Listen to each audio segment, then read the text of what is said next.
something? Yeah, it was, business. Yeah, Yeah, I guess so, yeah. Kind of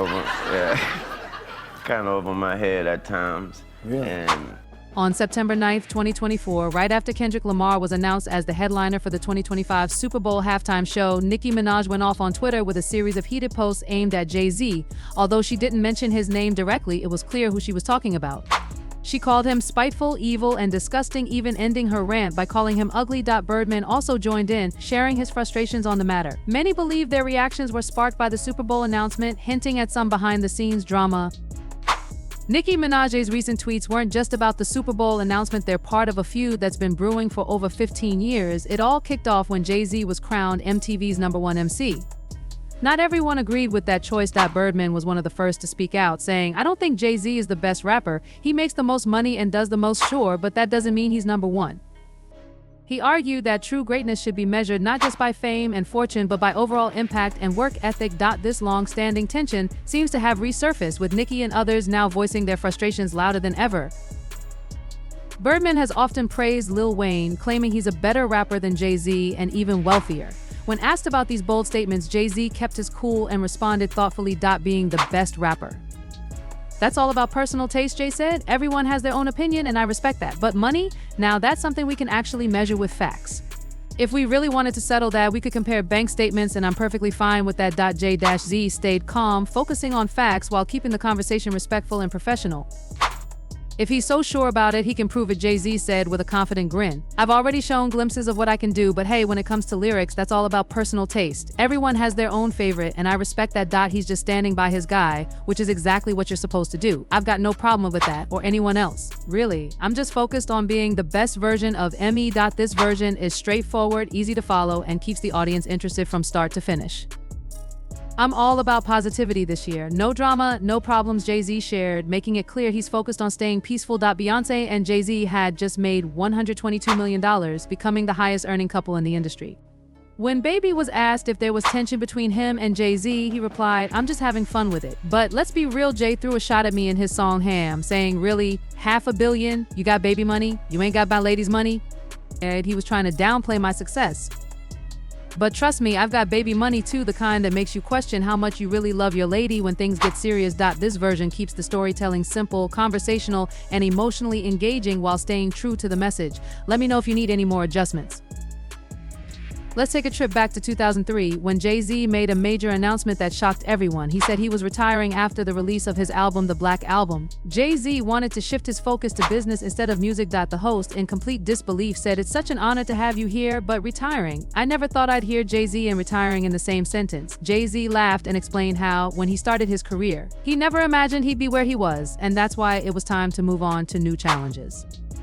Carter was gearing to step out of the spotlight. A young rapper from New Orleans, Dwayne Carter, was gearing up to take over the game. Lil Wayne, the Hot Boys, and the record company Cash Money has started to be my one and only, you know what I'm saying, but the business, you know we move. Rockefeller from Priority, the Def Jam, so you know I had a contract to fulfill, so every album it was like that, this could be the last, then I got to a point where I was making like an album a year every year since '96, so I was like, what more can I say? As a solo artist, I just don't want to get to the point where I'm just going through the motions, however, just as one mister. Make an impact on hip-hop. From the late 90s, Lil Wayne's career started at a very young age. I was only 17 years old when he released his first album. The 17-year-old's debut album only took 2 months to go platinum, as Wayne's talent was off the charts. Most artists who blow up at such a young age tend to have a short career or go off.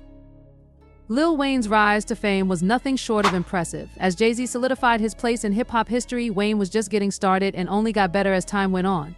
Jay-Z was one of Wayne's biggest idols, and Wayne often showed his respect by rapping over Jay's beats. But in the world of hip-hop, respect is earned, and Wayne wasn't just happy to look up to Jay, he was working hard to claim the crown himself. A big turning point came after Jay-Z released Dirt Off Your Shoulder from the Black Album, where he declared himself the best rapper alive and announced his retirement. That's when Wayne decided it was his time. He fired his first shot at Jay-Z, signaling that he was ready to take his spot at the top of the rap game. It was clear Wayne wasn't just aiming to be good, he wanted to be the best. On the song Bring It Back, which was the first single of his fourth studio album, the first album of Wayne's iconic The Carter series, Wayne's line was "The best alive since the best rapper retired." The Carter was a massive success, and after the album was released, his contract with Cash Money was fulfilled and Wayne was now a free agent. Jay-Z was the president of Def Jam at the time, and he wanted to sign Lil Wayne because of the respect he had for baby Jay-Z. Actually told Berman that he was going to try to sign Wayne. The truth is, after I had I had a meeting with Wayne, I had a relationship with Baby, so used to go to New Orleans. I would hang out with him. He had me in the purple little, whatever that car, the Prowler going down the street. No top people want trying to jump in the car, so I felt it was only right to call him. I called him out of respect, like, yo, I was talking to Wayne, just letting you know, boom, boom, boom. So after that, It all started with an unexpected letter we received at the office about something called tortious interference in LA. I remember thinking, wow, this is big. From that point, everything took off fast. But in that moment, I had a choice to make. I could have easily signed the deal and figured it out later, but I chose to do the right thing instead. And looking back, I'm proud of that decision. In February 2005, Lil Wayne made a major move when he re-signed with Cash Money Records and continued his partnership with Birdman. Over time, Wayne shared his thoughts on the importance of staying true to his values and the impact that decision had on his career. It was a huge step, but one that helped shape his future in the music world.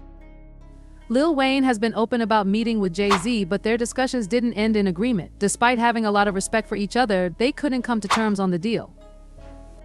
There were even rumors going around that Wayne might sign with Def Jam, but it never came to fruition. Wayne explained that while there were talks, it didn't progress to anything concrete. When it comes to big decisions, Wayne and Jay-Z can take things to a higher level, having powerful conversations. Even with the rumors and disagreements, both have a lot of respect for one another in business and beyond. It just shows that not every deal has to work out, but the respect and understanding remain strong. Saying even if it's just a conversation, is going to be more than that because we are who we are. But yeah, the conversation was about me, Jen, and D-Jam, or the Raquella team, or whatever. We didn't agree on certain things, or whatever the situation was, it didn't work out. And I'm here where I am. But then in the summer of 2006, less than 5 years after his supposed retirement, Jay-Z announced that he would be coming out of retirement and releasing an album that would be called Kingdom Come. And when the first single of the album, called Show Me What You Got, was released, Jay had a line on the song where he called himself the Michael Jordan of recording. You want me to do? I'm sorry, I'm back. I am the Emma recording. You might want to fall back from recording. After the album was released, on the intro of the song Kingdom Come, Jay-Z also called himself the savior at hip-hop, alluding that hip-hop was dead after he retired. And on the third verse of another song off the album called Trouble It Was, Jay-Z didn't hold back with his subtle shots, making it pretty obvious who he was talking about. He referred to a rapper as Little Nick and then dropped some lines that made it clear he was talking about Lil Wayne. One line said, "Unlike you, Little Nick, I'm a grown man with big shoes to fill," showing that he was at a different level than Wayne. Then he added, "Probably hustling with your pops," which was a shot at Wayne's relationship with Birdman, who has always been like a father figure to him. It was a clever way for Jay to show he felt ahead in the game while Wayne was still working his way up. This moment added fuel to their ongoing rivalry, with Jay subtly saying he had already reached the top while Wayne was still getting there. Lil Wayne didn't hold back after Jay-Z called himself the Michael Jordan of rap. In December 2006, Wayne responded with his track mixtape Wheezy Jay-Z. Z had claimed to be the best in the game, but Wayne came right back saying, "I'm LeBron James," or even Kobe Bryant of recording. He wasn't just throwing words out. Wayne was saying he had earned his place in hip-hop, just like LeBron and Kobe did in basketball. He even used the same beat Jay-Z had used for his song I Must Be, sending a clear message he wasn't just following in Jay's footsteps, he was standing right next to him at the top. Wayne's message was loud and clear. He's on the same level as the greats and he's coming for the crown, just like the NBA legends who dominated their game. And he wasn't stopping anytime soon. When Lil Wayne was asked about Jay-Z's return to music in an interview with Complex magazine, he didn't hold back. He straight up said, "I don't like what he's talking about." Wayne was referring to Jay-Z's comments about coming back because hip-hop's dead. To Wayne, that didn't sit right. He said, "I'm a hip-hop artist, so if he says hip-hop's dead, does that mean I'm not part of it?" Wayne made it clear as long as he's in the game, hip-hop is alive and kicking. He wasn't about to let anyone claim otherwise. Wayne was asserting his place in hip-hop, making sure everyone knew he was still at the top of his game and not backing down from a challenge. He wasn't just taking shots at Jay-Z, was defending his passion for the culture and showing he wasn't going anywhere. Lil Wayne wasn't backing down. He made it clear, "How can hip-hop be dead when I've been rapping for 13 years? If anything, it's been reborn." Wayne wasn't having it with Jay-Z's narrative that hip-hop needed him to come back. He continued, "You left on a high note, man. You left on top. Everyone was calling it Jay's house and they were saying you were the best. All the artists, all the players, they knew you were the coach. Wayne wanted Jay-Z to know that he had already made his mark. He didn't need to return because hip-hop was still alive, and Wayne was right in the middle of keeping it going strong. He respected Jay-Z's legacy, but he wasn't about to let anyone claim that the culture needed saving. For Wayne, it was clear hip-hop was still very much alive, and he was a big part of keeping it that way. Jay-Z wasn't bothered by Birdman's comments saying that Wayne was more lyrical and made more money than him. When asked about it in January 2010, Jay just laughed. He made it clear that being lyrical is really a matter of personal opinion. Everyone has their own favorite rapper. So, Jay respected Birdman's opinion but didn't feel the need to argue. For Jay, it wasn't about who makes the most money or who's the best with words. It's all about how you see it, and Jay knew that people have different perspectives when it comes to these things. Wayne's words hit hard. You left the game, and now you think you can just come back and claim it as your own? Nah, man, we're running things now. He wasn't throwing shade at Jay-Z, though. He was just being real from a competitive perspective. It wasn't about hate, it was about how the game had changed. In that same interview, Wayne didn't hold back. He said straight up that he felt he was better than Jay-Z. He made it clear that hip-hop didn't need Jay-Z to stay alive. After that interview came out, people started talking, arguing over who truly deserved the crown. But Wayne wasn't just talking, he was making it known that he was here to stay and ready to lead the game. The message was clear: the game had shifted, and Wayne was now the one in charge. This was the first time that Jay and Wayne would ever work together, and it came as a surprise to a lot of people because of the various subliminals they had sent at each other. The duo then performed together at one of Jay's American Gangster concerts in New York, and at the end of his time on stage, Lil Wayne called Jay-Z the best rapper alive, the best rapper alive. The next rap line, "Think, make some noise, want time like." But if you think this meant that the beef was over or that there was never any beef at all, well, think again. Weezy was just a smart rapper obeying one of the. By 2008, it looked like Lil Wayne and Jay-Z had finally put their past behind them. The beef was over, and they both knew the value of working together when needed. At this point, Lil Wayne was at the peak of his career. He was completely taking over the rap scene. This was the Carter era, and it wasn't just another album, it was a game changer. Not only was it Wayne's best album, but it also earned a place as one of the best hip-hop albums ever. Wayne was dominating every rapper out there, and he knew it. The rap world was his, and everyone could see it. When Lil Wayne dropped the first single from Day Carter, it was a game changer. The song Lollipop skyrocketed to #1 on the Billboard Hot 100, staying there for 5 weeks though, not all in a row. Right after that, the second single, A Milli, also became a massive hit. On June 10, 2008, the full album was released, and guess what? Jay-Z joined Wayne on the track Mr. Carter. Day Carter became a huge success, selling out fast, and made its way onto a very exclusive list of hip-hop albums that sold over 1 million copies. After the massive success of Day Carter, Lil Wayne was on top of the world. He even shared in a People magazine interview that one of his favorite songs was Jay-Z's Lucky Mane. To show how much he admired Jay-Z, Wayne even got the song's title tattooed on his neck and a verse from it inked on his leg. But despite all this admiration, things were about to get complicated again. The peace between Wayne and Jay-Z didn't last forever.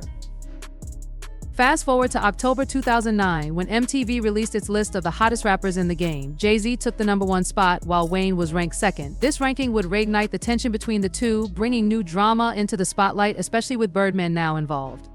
After MTV ranked Jay-Z as the #1 MC, Birdman wasn't having it. He jumped into an interview and made sure everyone knew where he stood. When asked about the ranking, he straight up said that Lil Wayne, not Jay-Z, was the best lyricist and the hottest rapper in hip-hop.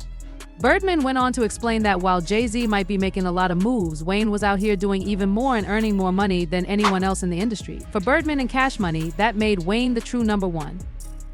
They weren't just talking the talk, they were walking the walk and proving it with their success.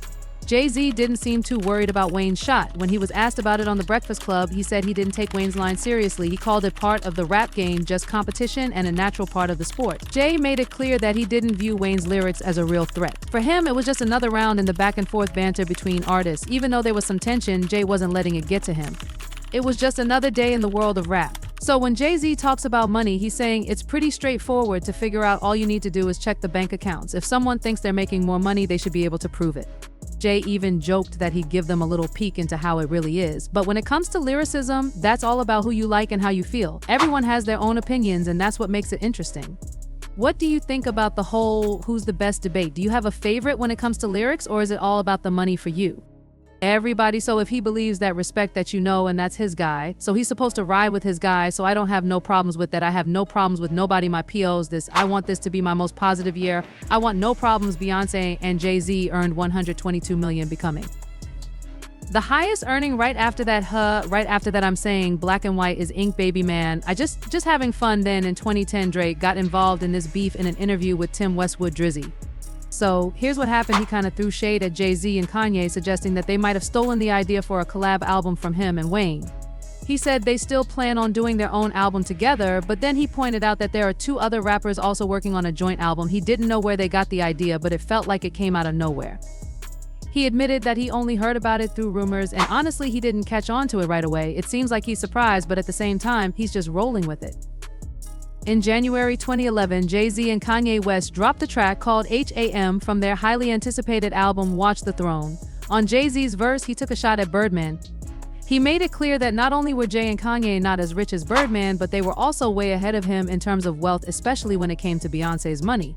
Jay-Z dropped the line, "Really? $500 million? You got baby money? Keep it real? You ain't got my lady money?"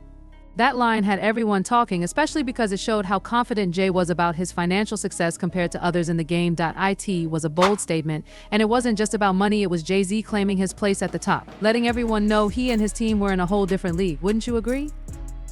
In August 2011, Lil Wayne dropped the Carter 4, and he didn't waste any time addressing Jay-Z's earlier comments. On the track It's Good, Wayne took a shot at Jay by flipping his lyrics, even threatening to kidnap Jay's wife, Beyoncé. It all started when Jay-Z made a line about having baby money and lady money, basically saying Wayne wasn't as wealthy as him.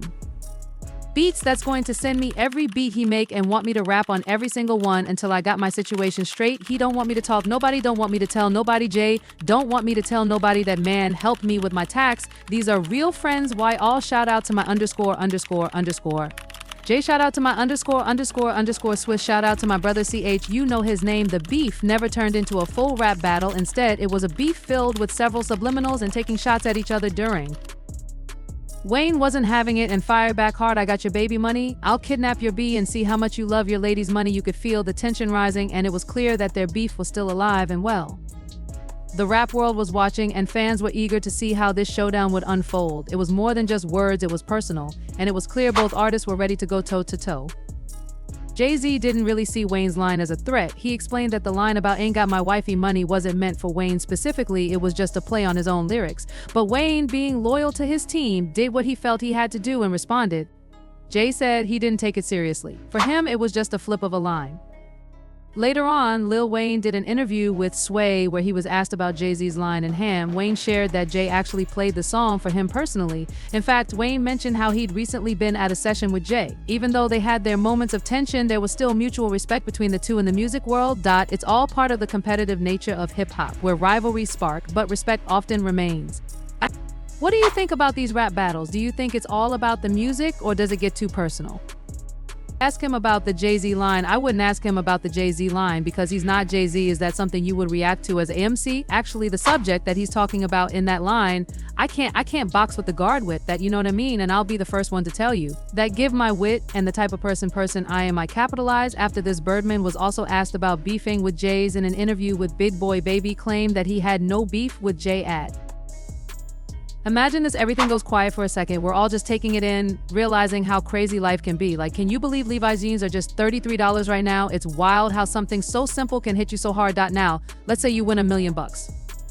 What's the first thing you do? Me? I'd totally go for it. I'd treat myself to that dream Maybach I've always wanted. I knew it was going to happen, like I just had a feeling. So when I hit that million, I was ready. No waiting around. I was getting IT. It's funny how we all have those moments, right? We dream about it, plan it, and then when the time comes, we just go for it. So what about you? What's the first thing you grab with your big win? Let's talk about it.